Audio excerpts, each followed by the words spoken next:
Dear Dhamma friends, good afternoon once again.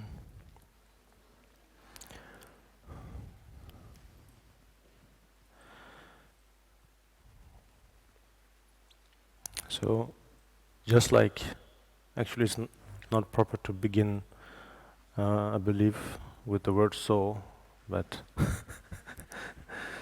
so I beg your pardon. And just like yesterday, and then now we shall first take refuge in the Buddha, Dharma and Sangha by reciting the very shloka. Together with it, then we will also recite the four immeasurables, keep a way to remind ourselves that the reason why we take the refuge is to benefit all sentient beings, and by means in this case, by the means of receiving this timeless teaching, and by enlightened beings, or of enlightened beings, particularly that of the Bodhisattva Shantideva, his teachings, and that of the way of the Bodhisattva, or the Buddhacaya Avatara in Sanskrit. So, by this means, or by utilizing this means, then we will benefit all sentient beings. So with that kind of mindset, then we shall recite the refuge, taking of refuge, as well as the four immeasurables. Sanjin Chodan, Sojin Chonam Lan, Chanchu Bardon, Dane Jazon Jen, Dagen, Jinso, Jiben Sonam Jen, Rolam, Penchira Sanjin, Rupara, Sho, Sanjin Chodan, Sojin Chonam Lan, Chanchu Bardon, Dane Jazon.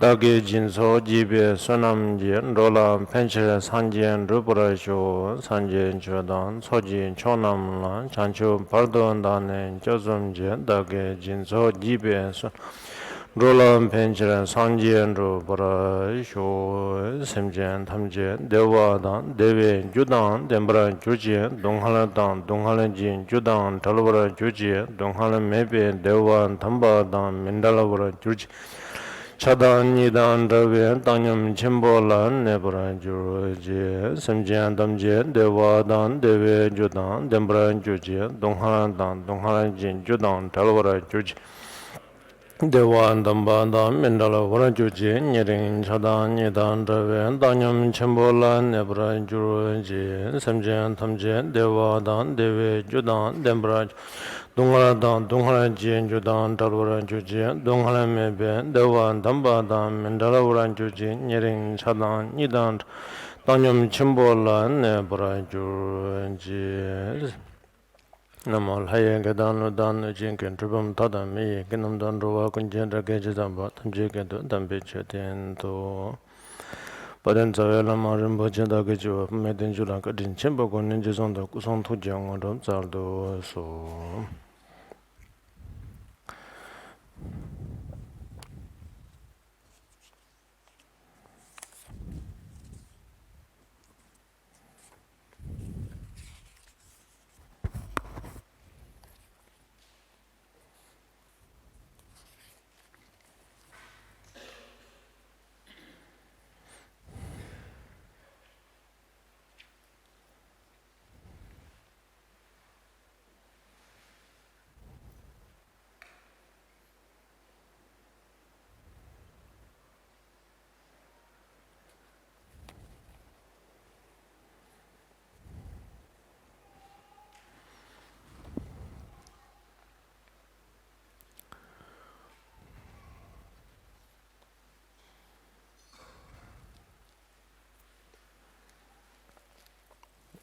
Yesterday we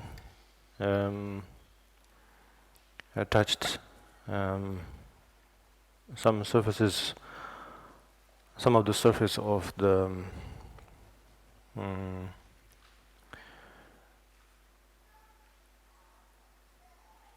meritorious actions, meritorious causes, meritorious results or fruits, and then, but mainly that of the,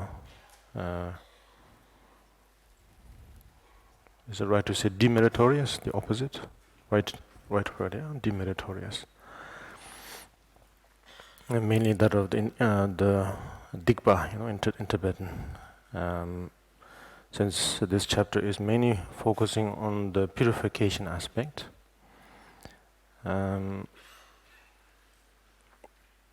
so of course I did say that there are these traditional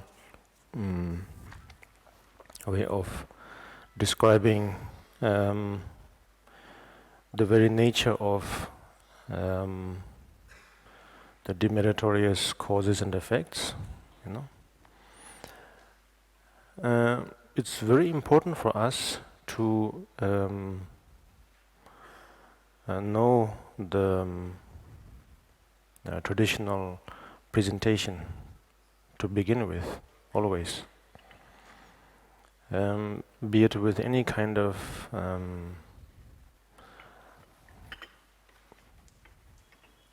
learning, whatever you're studying, whatever you're learning, first we must learn the original or the traditional way of presenting of the the presentation aspect or the orientation aspect. It's very important. This is personally my own feeling.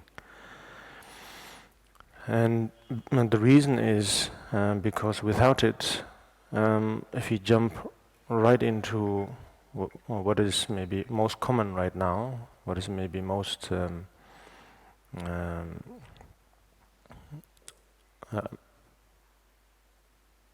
famous right now, let's say, then often I think there are a lot of gaps in terms of the history, why very simply, why do we have to learn such ways, or why do we have to utilize this method?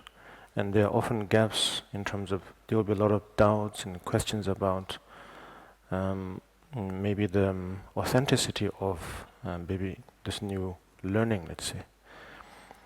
So that's why to learn the original or the traditional aspects way is very important to begin with. Once you have a good understanding, you're used to it, then it's up to ourselves whether now it's much easier to apply the traditional way or not, and also in terms of conveying to others whether it's also easy in that way or not. So that comes later, Otherwise, we will be left with a lot of questions and a lot of doubts and a lot of unknown areas, and that could also waste our time as well. Yeah. So that's why, it's wonderful that we have various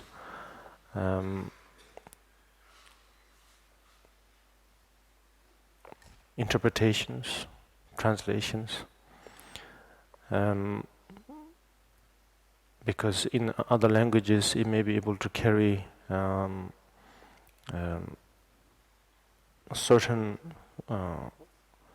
weights or certain meanings, but probably have difficulty in bringing forth all the meaning forward. So therefore, having various, interpretations helps us to understand. Okay, so it basically touches all. Let's say, So that's one. But beside that, be it now in this case, in the case of the Bodhicaya Avatara, or the way of the Bodhisattva, learning this particular teaching, or then in other cases, any other teaching that you're learning, it's, I think, very beneficial and very meaningful if, how to say, you first go through the traditional aspect of learning. That is, should you choose to, of course, learn or not. So now, having said that, then I would just like to say a little bit about the negative karma, as we are all,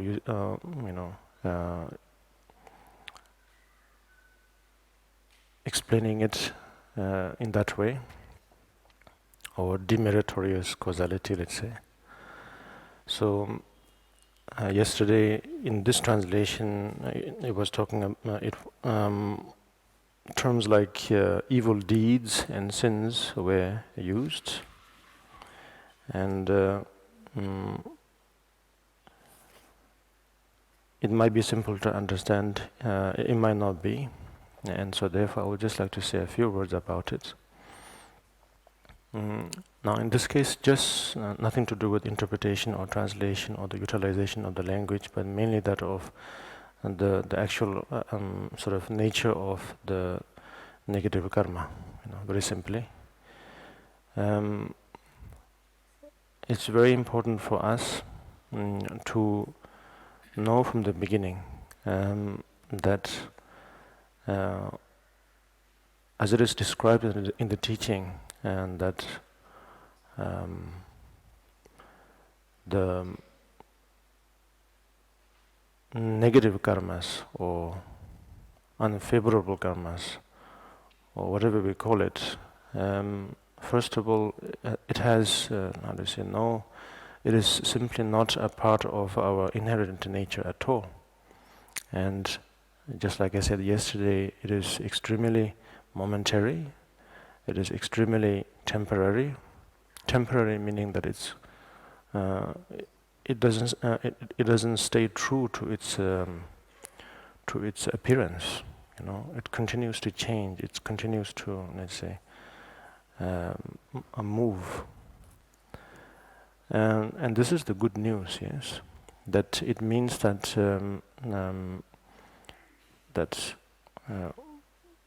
it's not something that we have to worry ultimately, because it's not a part of us. It's just something that came along because of maybe lack of awareness, lack of understanding, lack of knowledge, lack of experience. Something that caught on, let's say, like a habit, but nothing more. So if you keep that in mind, then I keep that in mind, meaning by means of reminding oneself and focusing on this nature and aspects by means of one's learning, by means of one's practice, by means of meditation, meaning focusing on this aspect, its nature, to basically ask ourselves, is it impermanent? Is it, or is it the opposite, permanent, something that is not changeable? So by using extremely simple logic, without depending on emotions in general, and particularly afflictive emotions during your reasoning, during your while you're examining it, to just very professionally and very clearly, consciously examine it while you meditate, and to focus on its nature. Focusing in this case, first of all, the causes, yes, very simply, those will be, I think, in the teachings it is said that if you have to summarize into one, it's basically lack of knowledge or lack of experience. If you describe it a little bit more, there may be the three roots, such as ignorance, desire, or attachment, and then anger. So like that. But if you sort of simplify again, back into one, and something that's sort of really very, how do you call this, to the origin, let's say, it's basically the lack of knowledge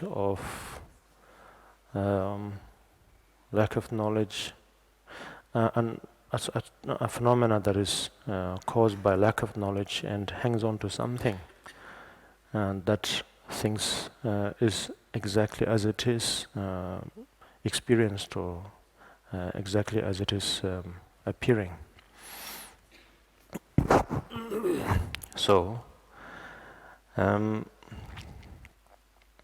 if we let's say meditate like this, then it can help us, and it can go a long way. So this is, I think, very important for all of us to keep reminding oneself that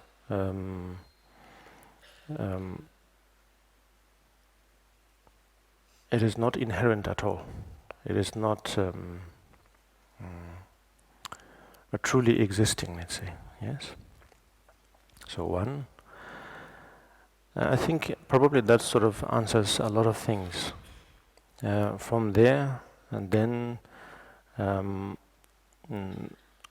various types of confusions, whether it's purifiable or not, or whether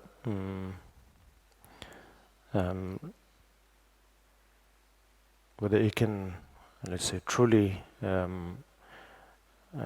destroy a part of us, So the various sort of strong questions that we have are all solved actually by focusing on its nature, by focusing on its what do you call it? In nature, yes. So with that, then the rest of the applications, the rest of way of viewing it will all make sense. It'll come in order. Of course, I think we all have one main question, which is that, which is very common, which is if it is purifiable, if it truly doesn't exist, if it's not inherent, how come that from time to time, or often it is the case where we feel overwhelmed, where we feel sort of overpowered, almost bullied, muscled.